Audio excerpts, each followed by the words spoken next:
Well, welcome friends. This is week 2 of our Lenten book study, and we are talking about this book by NT Wright, God and the Pandemic. And this week, week 2, I'll be summarizing Wright's second chapter, chapter 2, on reading the Old Testament. So, but before I turn to that, just one housekeeping note. We're offering an online Zoom discussion of the book for anyone who is interested on Tuesday, March 9th. Okay, so Tuesday, March 9th, if you're interested, we'll have an online Zoom discussion of the book. So if you would like to participate, please send us an email at the email address listed below, and please let us know that you're interested and what times of day would work for you. Okay? So, chapter 2. In chapter 2, Wright turns to the Old Testament to see what wisdom, perhaps, that we can find in the Old Testament for our reflections on God and the pandemic. That is, how does the Old Testament deal with things, disasters like the pandemic?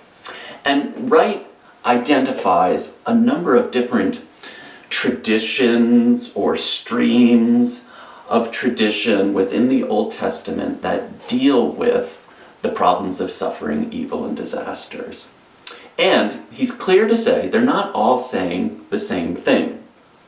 Right, so we look here, we hear this tradition, we look here, we find this tradition here, and we find this tradition. And he lifts them all up for us, but he leaves the tensions unresolved, right? Some emphasize these things, some say these things, and he just raises them up for us. And so what I'm going to try to do is review for you Wright's discussion of these various Old Testament traditions. And for the sake of my explanation for you, I'm going to give them names. Wright doesn't give names to these different traditions, but I am going to, because I find it helpful, at least for myself, to have sort of some conceptual hooks or conceptual framework to explain and identify these different approaches, right, and their different emphases. So you might come up with different names, and that's great, whatever works for you, but for the sake of my presentation, I'm going to try to give them different names. And so I'm going to name 4 that he deals with, but they are my names again, right? So first, those texts or tradition that deals with retribution on a large scale. Okay, I'll say more about that. 2, second, those texts or traditions that deal with retribution on a small scale. 3, those texts or tradition that are kind of anti-retribution realism texts. I'll say more about that. And then 4th, the book of Job, which seems to be, in a category by itself, but it sort of picks up these other things as well. And I'll also mention some of the ways, or at the end of Wright's chapter, he says that the Old Testament, when dealing with problems of disaster like the pandemic, kind of deals with this question at 2 levels. And I'll mention what those 2 levels are in his understanding. Okay? So we're together here, and so we're about to turn to these different streams of tradition of dealing with questions around problems of suffering and evil, like disasters. And so the first one that he identifies, I'm calling retribution on a large scale. Okay? I say large scale because he begins with the Babylonian exile, right?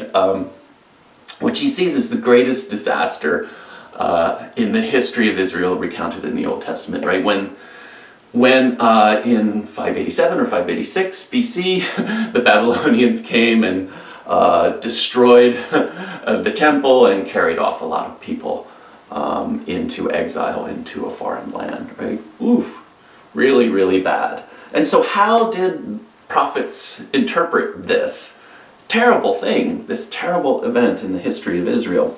Well, Wright says prophets like Jeremiah and Israel say that this is large-scale punishment for Israel's sins. Okay? So that's why I'm calling it retribution, right? On this large scale.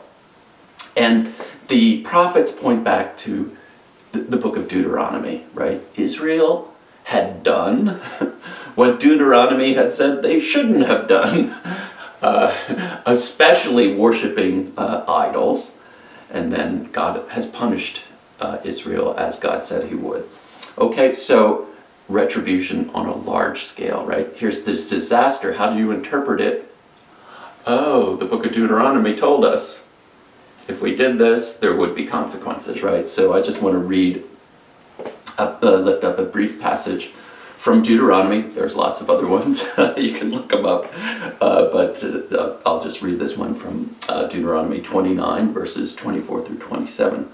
Why has the Lord done this to the land? What caused this great display of anger? They will conclude, it is because they abandoned the covenant of the Lord, the God of their ancestors, which he made with them when he brought them out of the land of Egypt.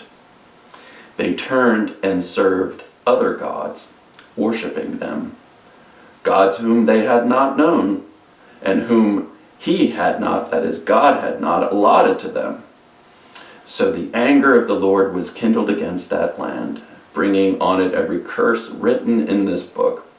The Lord uprooted them from their land in anger, fury, and great wrath, and cast them into another land, as is now the case. So the afflictions that the people of Israel are suffering is because they were not faithful to the covenant, right? Okay, so that's retribution on a large scale. Now, Wright mentions another dimension of this, though, right? This whole pattern. So there's sort of covenant, lack of faithfulness, and then punishment. But there's also within this kind of dynamic prayers for restoration. Okay, so this is still part of the same way of thinking, which is, okay, Israel's in exile now for sin. And so what do you do about it if you're thinking in these kind of retribution terms? Well, Israel now is to turn and ask for forgiveness, right? And so in Daniel 9 through 10, we hear, to the Lord our God belongs mercy and forgiveness, for we have rebelled against him, right? We did it. We're sorry. And have not obeyed the voice of the Lord our God by following his laws, which he set before us by his servants. So in relationship to this retribution pattern, right, there's sin and punishment. Well, there's also God is merciful and forgiving. If we confess and repent, then we hope to be restored. Okay, so we see in this large scale understanding of retribution also a pattern of restoration. Okay. So that's one. That's the first kind of tradition of texts, and we see that, you know, in Deuteronomy and some of the prophets who are thinking about the Babylonian exile. But there's also texts that deal with retribution on a small scale, and at least that's what I'm calling them. And there are passages which speak more kind of like what's going on with people, right? And so this way of thinking is basically good things come to good people and bad things come to bad people, right? And we find things like this in the Proverbs, the book of Proverbs, and also in some of the Psalms, right? So Proverbs 3:33 says, the Lord's curse is on the house of the wicked, right? Bad things for bad people. But he blesses the abode of the righteous, right? Good things for good people. And we also see this in the very first Psalm, right? The Lord watches over the way of the righteous, but the way of the wicked will perish, right? So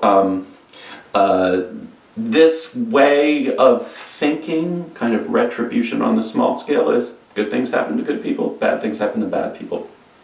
And so Wright pauses there for a moment to reflect on this, and he says, well, this maybe works in normal circumstances, right? You play fair and things work out. You mess around and trouble will come. That's his language. And I guess there, the next tradition we're going to go to is going to question this, right? But the idea here is that there's a certain kind of common sense here for a limited range of experiences, which says things like, well, if I study hard for the test, the exam, I get an A.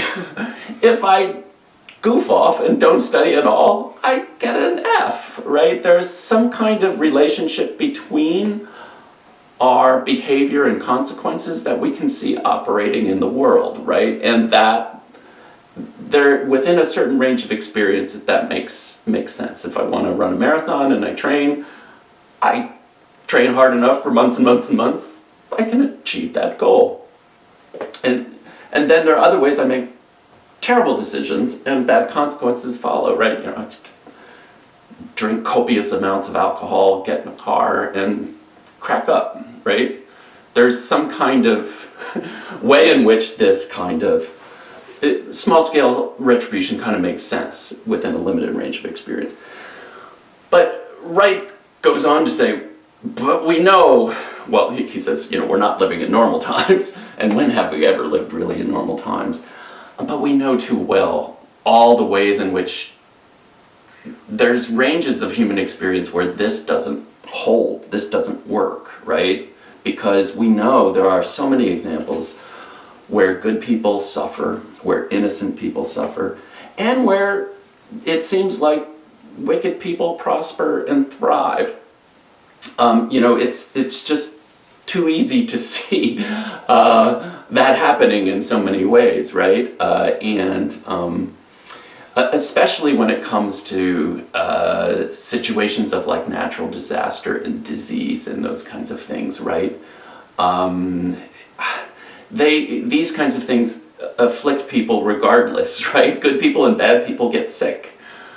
Good people and bad people are affected by a tsunami, right? It doesn't ask before it hits you, are you a good person or bad person? It doesn't check your list of your good deeds or your bad deeds or search into your soul, your moral qualities or not. You're afflicted with a disease. You're afflicted with a disease. It's not a judgment on your character, right? At least that's what's Wright saying, and I think that's the range of experience that so many of us know. There probably are some people who don't want to think along those lines, but that's the way of thinking here that just sort of says, yeah, in that limited range of experience, sure, good things happen to good people, bad things happen to bad people, but there's so much, and especially when we're thinking in terms of this pandemic, it afflicts everyone. It doesn't, the way a virus spreads doesn't ask, who you voted for, or, whether you go to church or not, or, whether you treated your mom nice or not. It just is going to afflict the people in the way in which it's going to afflict people, because that's how diseases spread, right? And so that limited range of dealing with kind of disaster, affliction, suffering, and death that is known as retribution seems to break down in so many areas of our human experience. Okay, so then it's really kind of reflections like these that are found in this third stream of texts that Wright lifts up, which I'm calling anti-retribution. Just questioning that whole thing. I don't know if it's anti, but it's, it's questioning that through realism, right? And so we get pictures, very honest pictures of suffering and affliction in the Psalms, which don't seem to fit this pattern, right? And so in Psalm 44, we have a picture of horrible things happening despite covenant loyalty, right? So Psalm 44 says, all this has come upon us, Yet we have not forgotten you or been false to your covenant. Our heart has not turned back, nor have our steps departed from your way, yet you have broken us in the haunt of jackals and covered us with deep darkness. If we had forgotten the name of our God, or spread out our hands to a strange God, would not God discover this? For he knows the secrets of the heart. Because of you, we are being killed all the day long and accounted as sheep for the slaughter. So this Psalm 44 is saying, we're being afflicted. Really bad things are happening, but we have been loyal to the covenant. That idea of retribution doesn't seem to be working here. And so Psalm 44 realistically gives expression to this is part of not only the human experience, but the experience of God's people, Israel, with their God, right? And so he also points out, Psalm 88, which is kind of like the depths of this tradition, but it's worth reading, I suppose. Psalm 88, verses 14 through 18. O Lord, why do you cast me off? Why do you hide your face from me? Wretched and close to death from my youth up, I suffer your terrors, I am desperate. Your wrath has swept over me. Your dread assaults destroy me. They surround me like a flood all day long. From all sides they close in on me. You have caused friend and neighbor to shun me. My companions are in darkness. Right? So, Psalm 88, and this one doesn't resolve. It just sort of leaves you in the depths of this kind of affliction. And so these are in Holy Scripture. These are in the Old Testament, and these texts point to a stream that actually, in so many ways, kind of questions that Deuteronomy kind of retribution kind of picture that says, wait a second, that's not working in this case. And I've been loyal, we've been loyal, and nonetheless we're still experiencing this affliction. So as we try to think about, okay, how do we kind of faithfully reflect on this pandemic? Which tradition are we going to draw on, right? I think that's what's going on. So here we have these psalms that are pointing to the reality that that many people experience, and questioning maybe even other parts of that kind of ongoing conversation of Israel with their God. Okay. And so the fourth and the last one that I'm going to mention is the book of Job. And he spends some time with the book of Job because it's the book of Job, right? And it kind of pulls all these traditions together. And it's so complex, and there's so many layers. And as Wright says, it's a real question of whether these things actually resolve in the book of Job or not. And I think it depends on how you read it. And so, as many of you know, in the book of Job, Job is afflicted terribly. He's afflicted with illness, and he loses his family. Horrible things happen to him. And yet, throughout the book, the reader knows that Job is innocent. Right? That is clear kind of every step of the way, from the prologue to the poetry sections and to the end. Job is innocent, and yet he is suffering terribly. And in the poetry sections, Job's friends, put that in quotes, right, represent the retribution theory, right? They see Job suffering, and they know how this works. If you're suffering, you must have done something wrong, right? Because good things happen to good people, and bad things happen to bad people. And bad things are happening to Job, you must have done something wrong. Right? And so their conversations with Job are this continual kind of harangue to try to get Job to confess some fault, or to acknowledge that he actually is guilty. And throughout it all, Job says, I'm innocent. I know I'm innocent. And Job cries out in every way he can, really crying out to God, and says that God is being unjust. And Job, in fact, wants to put God on trial for what's going on to him, and he says, I would win, because this shouldn't be happening to me. So we have in this experience of Job, experience of innocent suffering and this affliction that he's dealing with, and we have the retribution theory represented by the friends who really aren't friends, and we know that they're wrong. And so how is this going to work out, that Job is suffering innocently and dealing with these terrible afflictions and crying out to God? Does it have a resolution? Hard to say, right? It depends on how you read it, right? So one of the things to note in this book that I guess NT Wright doesn't mention, but I'll mention, is that it's classified as wisdom literature. And what does that mean? Well, we see that in a certain sense, Job's story is not a story that moves from sin, punishment to forgiveness, right? That narrative really just doesn't work. It doesn't hold. But it is a story where Job moves from a certain lack of wisdom to greater wisdom, right? And maybe that's really how the story works, because Job is crying out, he's saying things, and then perhaps the climax of the story, it comes at the end of the poetry section, where the voice of God responds to Job out of the whirlwind, right? And that is an amazing, awesome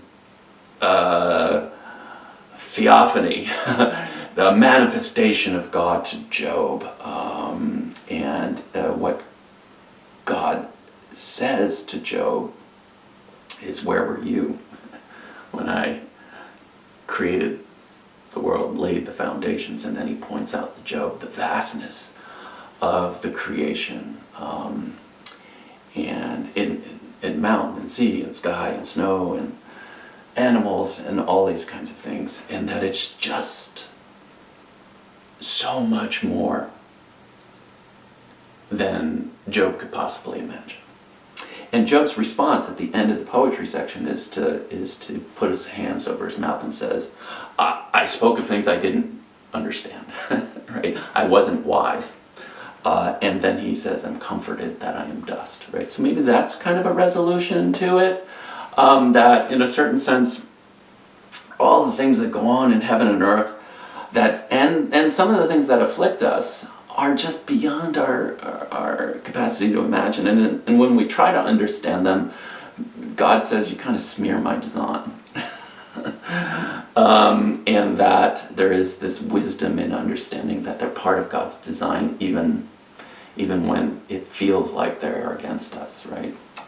And so he's comforted in that vision. So maybe there's wisdom there, and that being one way to kind of understand disasters and afflictions like the pandemic. That'd be one way to resolve. There is another ending to Job's story. It's kind of a prose ending, which kind of has the fairy tale happy ending, and Job gets back sons and daughters to replace the children he lost. He's declared that he was innocent. He was telling the truth the whole time. To many people, this sort of sounds like cold comfort. I lost my family, but now I have new ones, so I don't feel like that was terrible anymore. Some people don't really find that as a satisfying resolution there as well. And NT Wright also says, well, some people say, well, maybe there's no resolution in the book of Job, but maybe in the New Testament there's a resolution, right? And people have tried to say, well, Jesus now stands between God and humanity, and shows us the way through death to new life, and Jesus puts all things right. So maybe the questions, the unresolved questions that the book of Job raises, are answered in the Gospels, in the New Testament, in the story of Jesus' life, death, and resurrection. So that's a possible way to kind of think about that as well. But those are the four traditions, and like I said, NT Wright just lifts them up for us, and he leaves them unresolved, right? So as we try to think about this pandemic that we're going through, this kind of natural disaster, the disease that's afflicting so many people, which tradition do we draw on? Is it retribution on a large scale? Is it retribution on a small scale? Is it really, do we want to draw on those texts that say, retribution has nothing to do with it, it's just an affliction, despite you know, good or bad, doesn't matter. It's just an affliction that we're dealing with. Or do we kind of put it in the context of Job where, yeah, that retribution tradition has said, you know, that's not helpful, but maybe it is a way in which we try to think about our place in God's creation that just leaves us speechless. And I don't know. That's sort of where Job ends. And again, like Red says, it doesn't resolve. Some people love the book of Job. Some people think that's not a very good. There's no answers there. And but we all wrestle with these things. Okay, so those are the kind of 4 traditions I think that he lifts up from the Old Testament. And then at the very end of the chapter, he reflects on the way in which the Old Testament sort of operates on 2 levels when trying to deal with the problem of suffering, evil, and disaster, and things like the pandemic. And so he wants to say there are these 2 levels, and they're related, but they're distinct, right? And that we're almost going into the next chapter, and we'll see the ways in which this is picked up by Jesus in the New Testament, right? But so one level to try to deal with questions like the pandemic, problems of suffering and evil, is in terms of the story of God and the people of Israel, right? So something horrible is going on, and you try to think about, okay, there's the covenant that God made, and God rescued us from bondage, made a covenant, made promises of blessing and curse. There's sin, exile, repentance, restoration, rescue, healing, right? So you try to draw on all these themes sort of in the history of God's people with God to try to make sense of, well, where does a natural disaster fit into that scheme of, you know, creation, covenant, promise, sin, punishment, blessing, healing, all those kinds of things. And you try to find its place within that, right? So that's one way to kind of do that, to draw on this whole story to try to explain what's happening, right? And then you got to be a good reader of the story and try to find its place, right? He said that the other level, though, that's operating, he says, which is also in the Old Testament, is a different story. It's a distinctive story, I guess, a story of a good creation and the dark power, he says, that tries to destroy God's good creation, right? There's something that is acknowledged in the Old Testament text that is kind of a force of chaos that just wants to undo God's good creation. And we keep coming up against it in a number of places, right? So this is less a story about the history of Israel and the history of God's dealing with Israel. It's sort of like, what is this, what he says, dark power that is trying to undermine God's purposes for good creation? And he raises this at the end of the book of Job, and I think he could have gone into it a bit more because there is the accuser, right? But that figure of the accuser also is in God's court, so there's a lot of complex things that are going on there. But I think he wants to acknowledge that, you know, there's that dimension there that's also going on that we also find, like in the garden. Why, right? Why is that there from the beginning, right? And so this is going to carry on. So this is a way in which in the Old Testament it recognizes that sometimes the people of God, sometimes people are caught up in awful circumstances, awful situations, like the pandemic, like the COVID pandemic, without any apparent reason or cure, right? And he says that sort of, in a certain sense, what we learn in many ways from Job is that in these kinds of circumstances, when we're kind of reading it less on the level of the history of people of God, in terms of covenant blessing, those kinds, and dealing with this dark force that wants to kind of undermine God's good creation, is that the response is that we are to lament, and we are to complain to God. Lament to God, right? Complain, to state our case, and then leave it with God, right? So, in a certain sense, how do you read what's going on in terms of an affliction, right? Is it about this story in which we try to read it in terms of retribution and punishment and restoration? Or do we read it in a different way?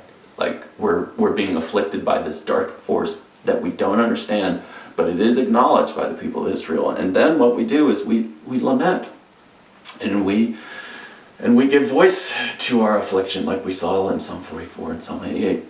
And we state our case, and then we leave it with God. And at the end of Job, Wright says, God declares that Job has told the truth in all these things, right? And so,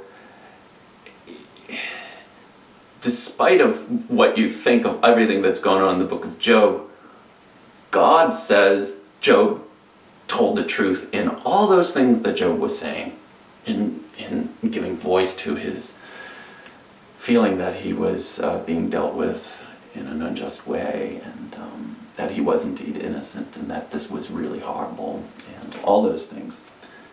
Job told the truth. So he wants to hold that up. So just to summarize, so in this chapter on the Old Testament, there are different traditions within the Old Testament for thinking about God and disasters like the pandemic, right? So there's the first one I mentioned was, sort of retribution on large scale, right? Think of the Babylonian exile. And then there's kind of retribution on the small scale. Think of those proverbial wisdom sayings, good things happen to good people, bad things to bad people. Then there's those psalms that were mentioned that I've called kind of anti-retribution realism, that just sort of say, I've been faithful, but I'm still afflicted. That formula doesn't work. And then, of course, we end with the book of Job, and it's amazing unresolved tensions, and then he leaves those unresolved for us. You get the sense that we're hoping that maybe in the next chapter with Jesus and the Gospels we'll see the ways in which maybe Jesus picks up on these things and maybe brings some sense of resolution, at least in his life, death, and resurrection. And so that's what we'll take up next time. Thank you.